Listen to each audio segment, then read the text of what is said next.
The following is a presentation of the Belly Up Sports Media Network.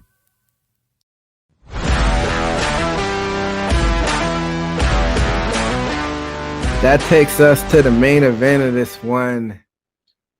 In the heavyweight division, we had Derrick the Black Beast Lewis defeating Rodrigo Nascimento by TKO. So I'm surprised that Lewis wanted to engage in the grappling, especially so early. And he got a quick takedown, but Nascimento was able to get back and then eventually get the takedown on Lewis later on in the first round. And that's pretty much how that round closed out. But Lewis was able to reverse it and then finish the round on top. So shouts out to Lewis for doing that. And then round two, Lewis kept wanting to engage in that clinch and got but Nascimento was able to get the takedown and finish off the round with ground and pound. But it wasn't like nothing too damaging. But then in round three, that's when business started to pick up. Lewis landed that big overhand right, and then got him out there with ground and pound, and then proceeded to do Derrick Lewis things to get that crowd going. So what were your thoughts on this one? Yeah, I think he tried to, psychological games in the cage. Let me get him down real quick just to let him know, don't even mess with me in the grappling. What you do was persistent and still, got his takedowns later on in the fight. But we're seeing that, I think, not even to survive where these fighters are now. I think he knows that he's going to have to incorporate a few trips, takedowns to even preserve his stand-up for later in the fight. And I think he's for at least where Derrick Lewis hasn't done it most of his career, is at least budging his skill points, so to speak, like MMA combat sports game. He's letting his skill bracket open up a little bit, for takedowns. And I think as we've seen, that's what he was doing. And, for somebody who doesn't look at it, can, throw up a lot of athletic kicks, scissor kicks and stuff like that. So I would like to see him get somebody hurt or KO off of him one day. That'd be interesting. He always tries to throw him, but he's never really landed anything. Yeah. It's almost like he used it. There's a few times he threw him up there to gain respect, but I think his opponent's like, man, you can't get that leg up there 4 more times, so they don't worry about it. But yeah, I think Derrick Lewis, what would his ranking be? I would just like to know just what is his goal as a heavyweight fighter. He went up 2 spots after this, so he went from 12 to 10. So he's top 10, back in the top 10. Okay, he's back to relevancy. Because I know if you stay in that top 10, they definitely promote you. So that's good. Go ahead. What were you about to say? No, go ahead.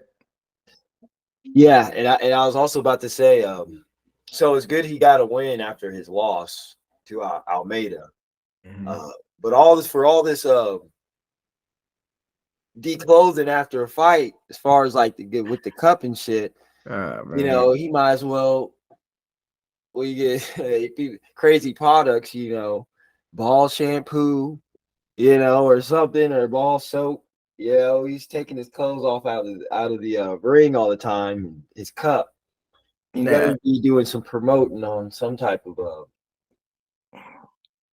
Yeah, so you went ahead and beat me to it. So after the fight, he takes his shorts off again. I guess it's gonna be his signature thing that he does. And he was covering the crowd. And this time he mooned the crowd. So, oh man, I must have missed that. Yeah, he I mooned didn't the crowd. see that. He mooned the crowd. So, what do you think about his antics? You think he's now just being like a caricature of himself, or you just think he's just being himself and being in the moment? What do you think about his antics nowadays? I think that, and knowing that he's really not. I don't know him, but it seems like he's coming off like he doesn't really care about a spot as a contender. I think he. It's funny, but I don't know if you ever had in your athletic career as young, as far as high school, whatever. Have you ever had friends or somebody that was athletic and actually achieved some athletic status of a position or whatever? And you're like, damn, man, I actually have to do something. Or I actually got to be in the spotlight. I can't be in the cut. I think that's what Derrick Lewis is. You just want to get some fights, make money, and don't want to be in that top 5. I mean, I think he has no choice but to do that at this point because he's not getting a title shot. And he's faced like everybody in the top 10. The only one that he hasn't lost to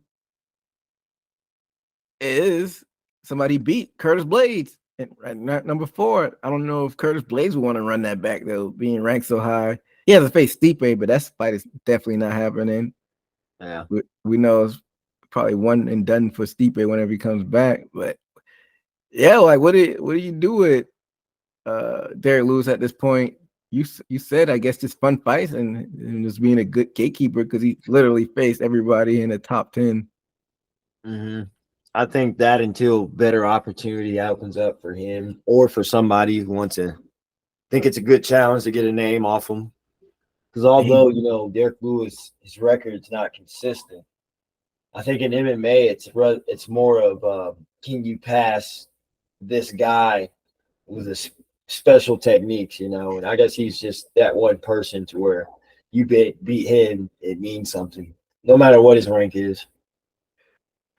Okay, so I'll name 3 people who are ranked ahead of him, and I'm gonna see if you think any of these would be.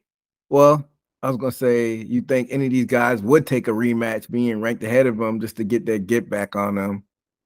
So you got Martin Tybura, who Derrick Lewis knocked out back in 2018. You got Alexander Volkov. Tiberius ranked number 8. I don't know if I said that, but I'll say it again if I didn't. And then you have Alexander Volkov at number 5, who we all remember that fight. This is the Balls Was Hot fight where he knocked him out last seconds, actually, at 3rd round. That was at UFC 229. And then you have Curtis Blades, who Derrick Lewis knocked out back in 2021 at a fight night, in which they main evented. So do you see which one? So I'll say first, which one would you like to see him rematch out of those 3? And you think any of those guys would actually take a rematch against Lewis? Man, that's just like a hard question because Derrick Lewis was losing with Volkov and pulled out a Hail Mary.